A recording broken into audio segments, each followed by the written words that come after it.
Eu sou Fabiana Laval, sou psicóloga e vim aqui bater um papo sobre violência psicológica contra a mulher. Bem, eu convivo, conheço mulheres que já sofreram violência psicológica e você também. O fato é que todas e todos nós conhecemos alguma mulher que já sofreu esse tipo de violência. É uma violência que deixa marcas, muitas vezes não visíveis, não estão no corpo, mas são marcas que doem, que machucam, que ferem.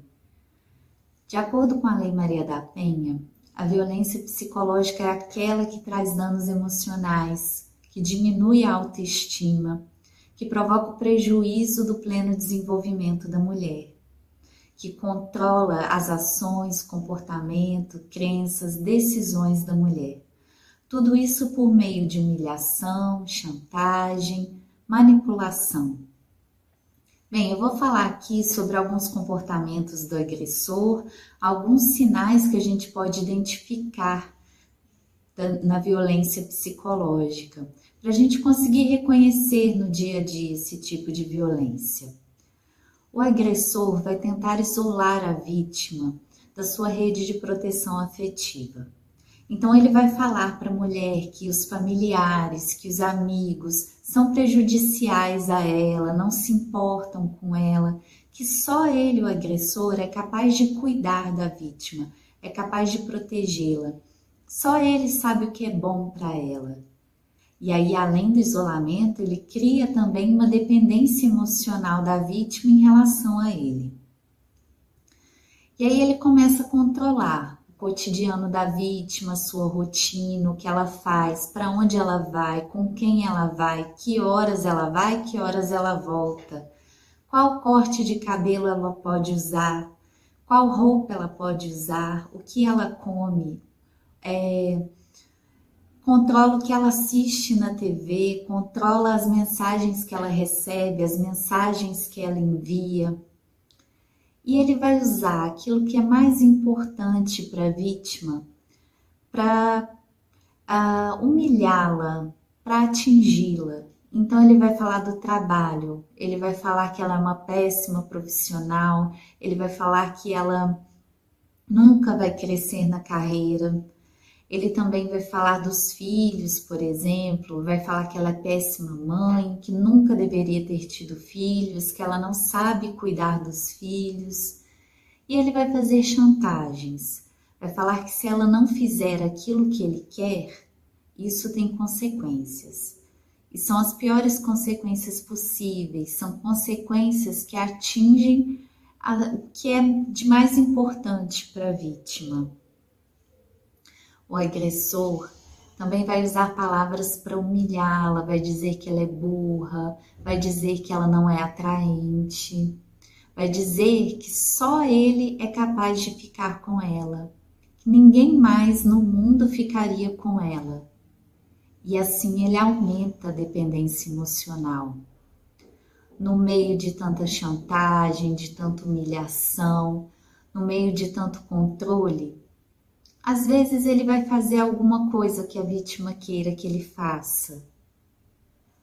Às vezes ele vai fazer um elogio, vai comprar alguma coisa que a vítima queira. Tudo isso quando ela perguntar por que ele fez determinada coisa, quando ela sugerir que o relacionamento não está fazendo bem para ela. Porque quando ele faz um elogio, ela acha que as coisas vão mudar. E aí o ciclo de violência se mantém. Uma outra coisa, quando ela questionar algum fato, alguma coisa que aconteceu, alguma coisa que ele falou, alguma agressão que ele fez, o agressor pode mentir, pode omitir algum fato, tudo isso para a vítima ficar confusa. E ela começa a se questionar sobre a sua memória, sobre a sua sanidade. São coisas que acontecem dentro de um relacionamento com uma vivência de violência psicológica. Bem, para a mulher é muito difícil se enxergar vítima dessa violência. E às vezes ela cria justificativas para o comportamento do agressor. E ela se sente muito culpada e acha que são as ações dela que provocam a agressão, que provocam a humilhação, o controle.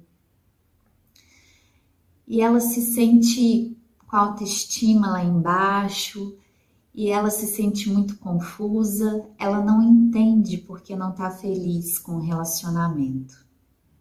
Se você conhece alguém que está sofrendo violência psicológica, seja rede de proteção, esteja perto, esteja com a vítima, oriente a vítima, fale para ela sobre violência psicológica, o que acontece quando existe violência psicológica. Vamos falar, vamos divulgar, vamos romper o ciclo da violência. Vamos cuidar das nossas mulheres. Vamos ser unidas, vamos cuidar umas das outras. É isso. Um abraço, fiquemos atentos e fortes.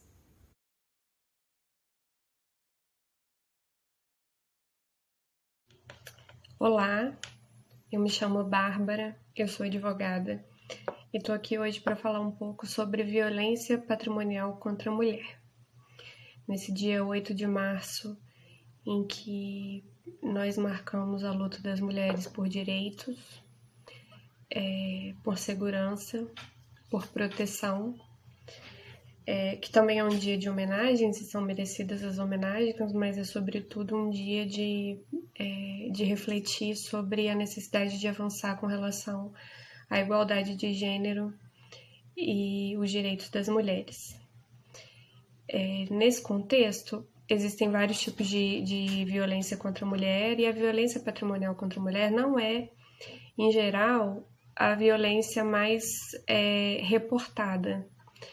Existe uma subnotificação dessa violência, porque geralmente o que faz com que as mulheres procurem o sistema de proteção, que elas notifiquem o fato de estarem sofrendo violência, em geral é a violência física e a violência sexual.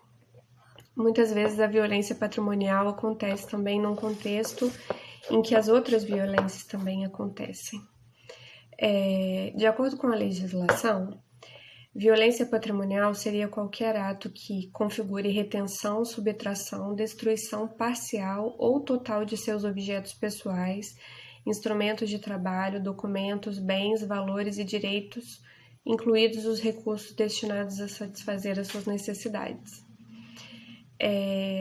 Então, seria violência patrimonial contra a mulher, por exemplo, quando o agressor ele retém bens das mulheres, ou, por exemplo, quando ele vende um bem que é comum ao casal, e aí, ao invés de entregar para a mulher a parte que lhe caberia, já que o bem era comum, ele fica com todo o fruto daquela venda. Ou, por exemplo, quando o cônjuge ou companheiro, né, que seria o agressor, pega dinheiro na carteira da mulher para beber, por exemplo, ou para usar drogas. Ele também pode fazer com que ela entregue o dinheiro mediante violência, né? Então aí a gente vai ver que existe mais de uma violência cometida dentro de um mesmo contexto, né? Ele ameaça de bater, ameaça de espancar para que a mulher entregue o dinheiro ou entregue algum outro bem.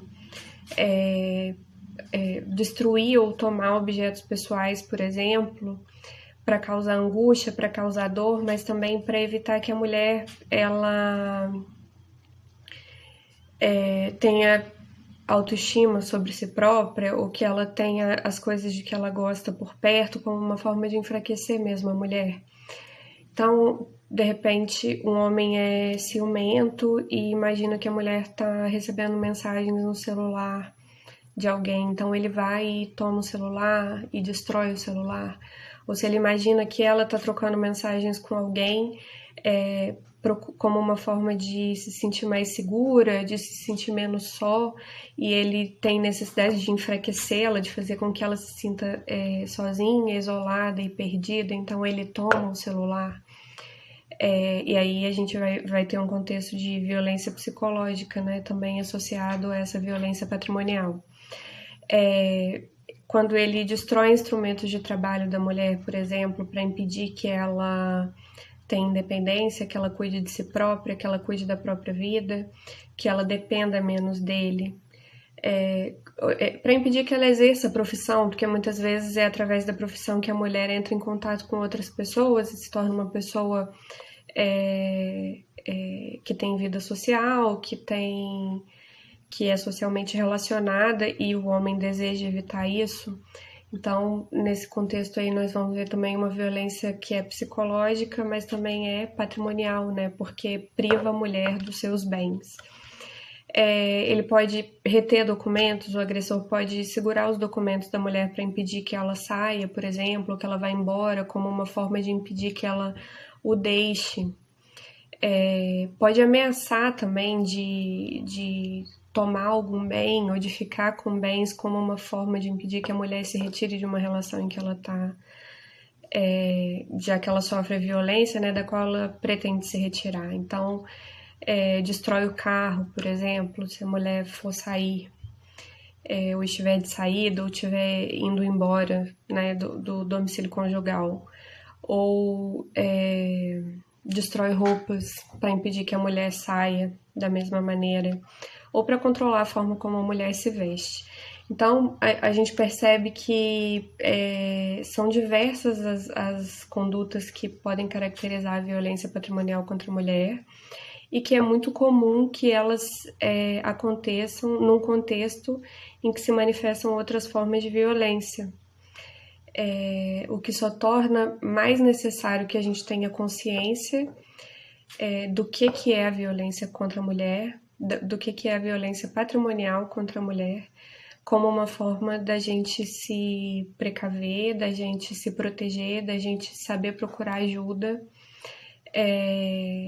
da gente saber identificar que está envolvida naquele contexto, ou que alguma amiga nossa está envolvida, ou que uma prima ou uma irmã, pessoas do nosso convívio, colegas de trabalho estão envolvidas, e para que a gente possa ajudar umas às outras, porque isso é muito importante, que as mulheres se unam, já que é próprio desse contexto de violência que o agressor ele deseja afastar a mulher dos seus laços sociais, dos seus contatos sociais, dos seus laços afetivos e do seu trabalho. Então, nós nos cuidarmos umas das outras, firmarmos a amizade e pensarmos umas nas outras como uma rede de proteção, sempre vai ser uma forma de combater essa violência contra a mulher, e sempre procurar ajuda quando for necessário. E a gente tem sempre que lembrar que o sistema de proteção ele tem que estar preparado para receber a mulher e para combater a violência. Então, por esses direitos que nós lutamos, pela nossa segurança que nós lutamos.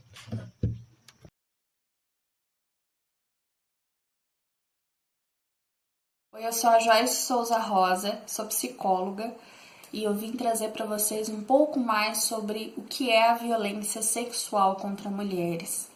Violência sexual é uma questão de saúde pública, é uma questão que precisa ser debatida, trazido à luz de divulgação, para que a gente cada vez mais possa amparar mulheres que sofrem sobre isso. Um dos pontos muito importantes para a gente poder falar sobre a violência sexual contra mulheres é o caso da revitimização. As mulheres que sofrem da violência, muitas vezes quando vão denunciar ou quando vão compartilhar dentro do seu meio social, elas acabam sendo trazidas para um lugar de responsabilidade que muitas vezes não existe. Além de todo o risco que elas estão expostas nesse momento, né, de um risco imediato ali da violência física em si, né? De forçar o ato, de expor essa pessoa, de expor a dignidade dela, ainda assim, doenças sexualmente transmissíveis e outras tantas questões de habilidades emocionais e de saúde mental também. Mulheres que sofrem de violência contra sua dignidade sexual, é necessário que elas façam um acompanhamento psicológico, que seja cuidado e seja olhado para a saúde mental delas. É muito importante que nós, enquanto sociedade, a gente também consiga acolher e entender que isso pode acontecer com qualquer pessoa, de qualquer etnia, de qualquer classe social. Um dos pontos que vem sido discutidos atualmente é a questão do estupro marital, que era uma questão que nem era trazido muita luz para a nossa discussão. Estupro marital ele acontece quando dentro de um casamento a mulher não quer ter relação sexual naquele momento, o marido acaba forçando, o que também é um estupro. Muitas terminologias sobre o estupro e muitas questões sobre o estupro, elas vêm sendo trazidas cada vez de uma forma mais clara. Então, se uma mulher, por exemplo, aceitasse estar com um homem dentro de um espaço, em um quarto, e ele obrigasse a ter relações com ele, né, ele estuprasse ela, isso muitas vezes era questionado, que é a questão da revitimização dessa mulher. Hoje a gente já consegue ter muito mais a clara que qualquer momento uma mulher ela pode falar que ela não quer. Além disso, a gente tem todas as questões também de meninas que são abusadas. As mulheres e meninas são uma das maiores vítimas da violência sexual. Isso é importante. Mais uma vez, cabe reforçar aqui que a gente consiga olhar para isso e entender um pouquinho de todo esse processo. Para a gente poder pensar nas formas de acolhimento, é necessário que essas mulheres elas tenham apoio jurídico, psicológico, social, para que elas consigam entender que elas fazem parte dessa sociedade que é seguro para elas. Uma das maiores questões que acontecem com as mulheres que passam pela violência sexual, elas se sentirem sempre inseguras, acuadas, com medo, trazer inclusive algum senso de responsabilidade sobre o ato, se realmente ela passou sobre aquilo, questionar tudo o que aconteceu. Se você percebe que isso existe perto de você, ou se você de alguma forma se sente assim, busque ajuda. Procure pessoas que possam te auxiliar de alguma forma.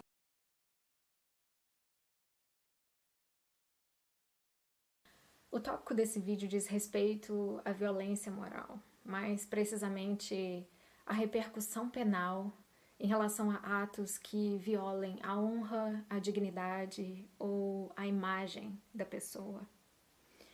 Eu vou falar um pouco e dar uma visão geral sobre os crimes de calúnia, injúria e difamação. Apesar desses três crimes defenderem a honra, eles possuem uma certa diferença que é interessante tratar. A calúnia. A calúnia consiste na conduta de acusar alguém de um crime que essa pessoa não cometeu. Ou mesmo espalhar um boato por aí de que a vítima tenha feito algo ilícito que na verdade não aconteceu. Por exemplo, a acusação de que alguém furtou alguma coisa e não é verdade. Fazer esse tipo de afirmações em relação a alguém configura crime. A difamação já é uma situação diferente. Nesse caso, o fato que se atribui à pessoa não é um crime, mas qualquer coisa negativa que atinja a dignidade ou a imagem dessa pessoa. Então, se alguém disse que a vítima tem o nome no SPC, que está endividada, ou então espalha boatos sobre a vida íntima dessa pessoa, denigre a imagem dessa pessoa, tudo isso configura difamação. No caso da difamação, o que se busca proteger é a honra objetiva da pessoa, ou seja, é a imagem da pessoa perante a sociedade. Então, o que as pessoas percebem dessa pessoa é exatamente o bem jurídico em proteção neste tipo penal. O que é diferente no caso da injúria. No delito de injúria, a ofensa é a honra subjetiva, ou seja, é a dignidade e a percepção da pessoa em relação a si mesma. E pouco importa se o xingamento é verdadeiro ou falso, o que se busca proteger aqui é a honra da pessoa. E a partir do momento que essa honra é violada, configura crime.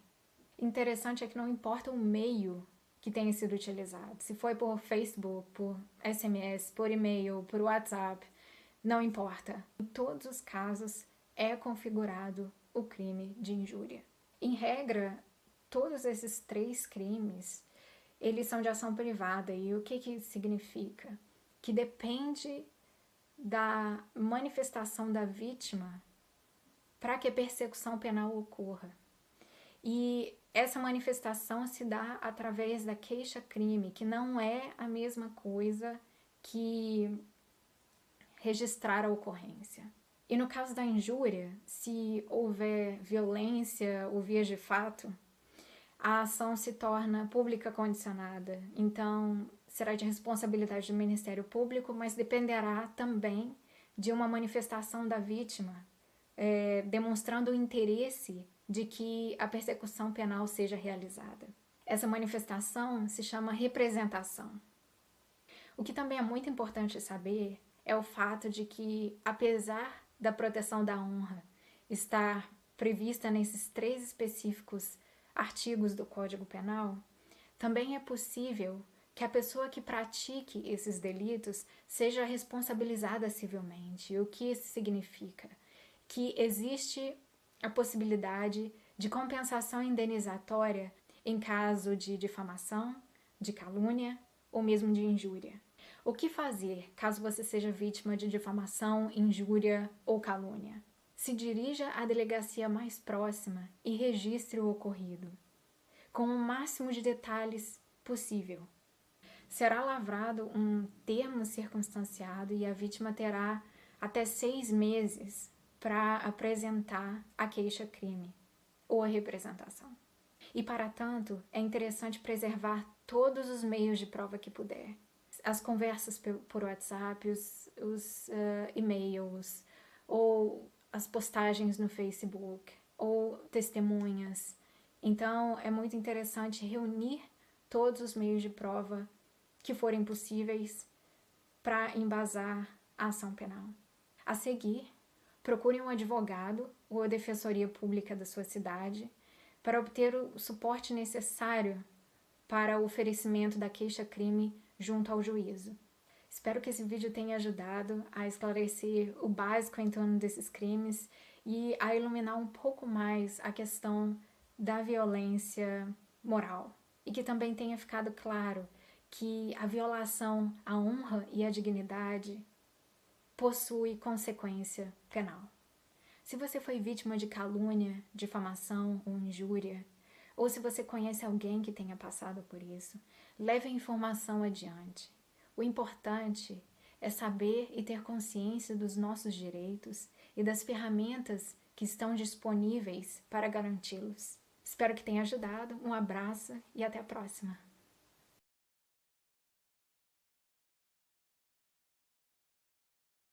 Oi, tudo bem? Meu nome é Roberta e a gente vai conversar um pouquinho sobre as violências elencadas na legislação Maria da Penha, os 1340.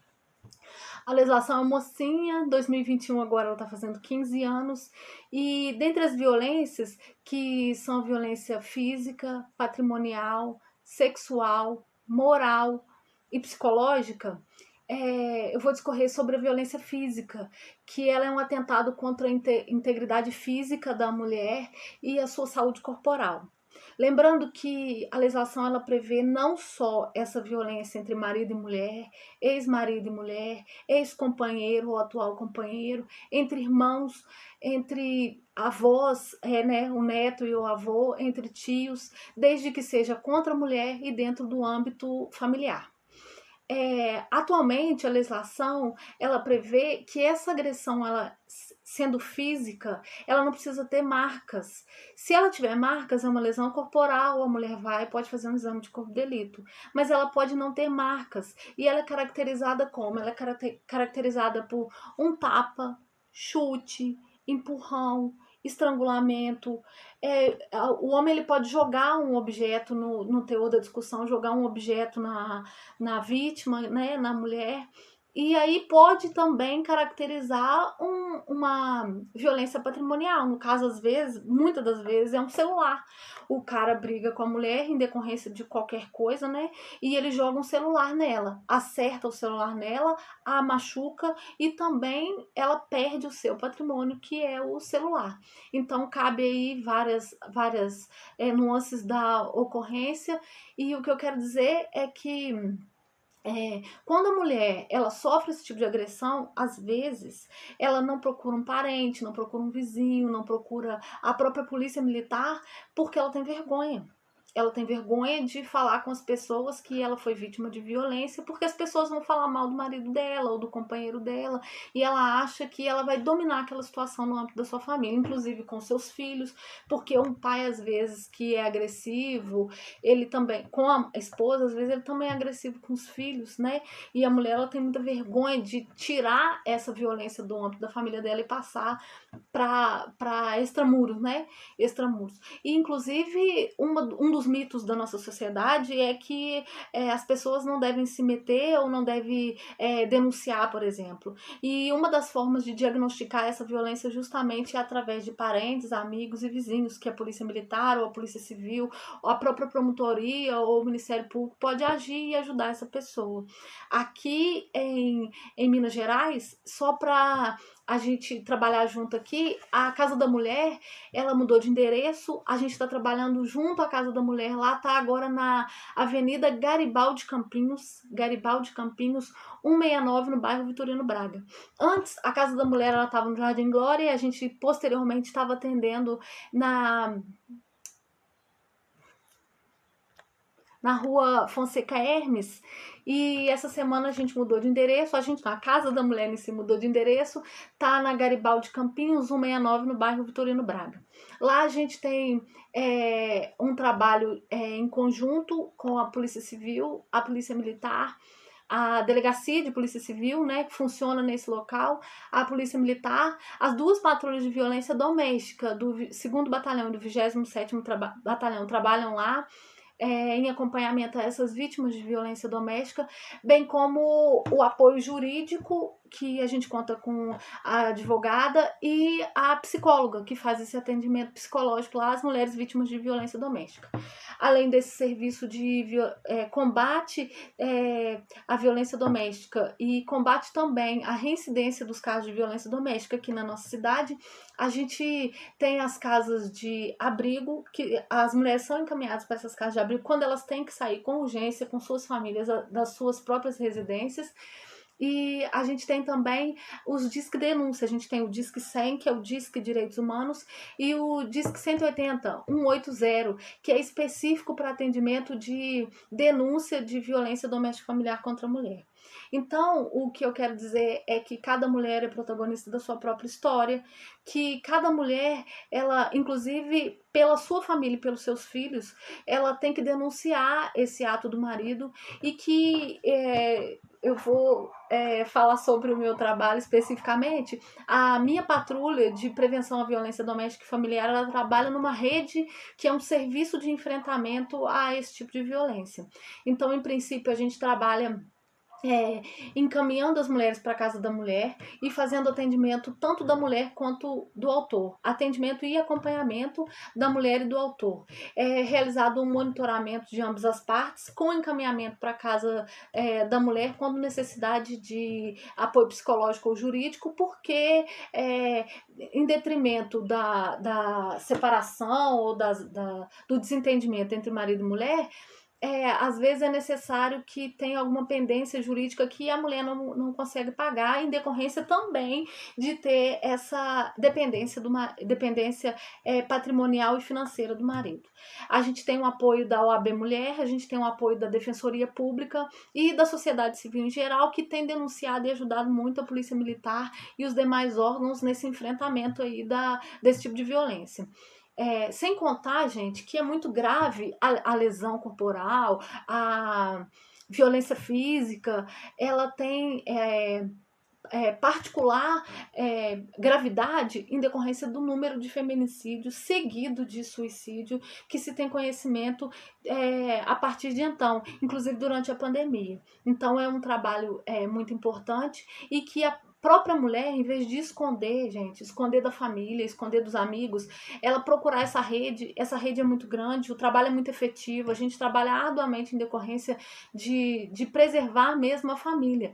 E outra coisa é que a Polícia Militar, a Polícia Civil e a própria rede de enfrentamento, psicólogo, jurista, eles não querem separar a família, não. Se essa mulher quiser continuar com o marido dela e a gente intervir para que não haja violência, é a melhor forma possível, preservar a família, o núcleo familiar, os filhos, para cessar o ciclo da violência doméstica e familiar, e não para acabar com a família, de forma alguma acabar com a família.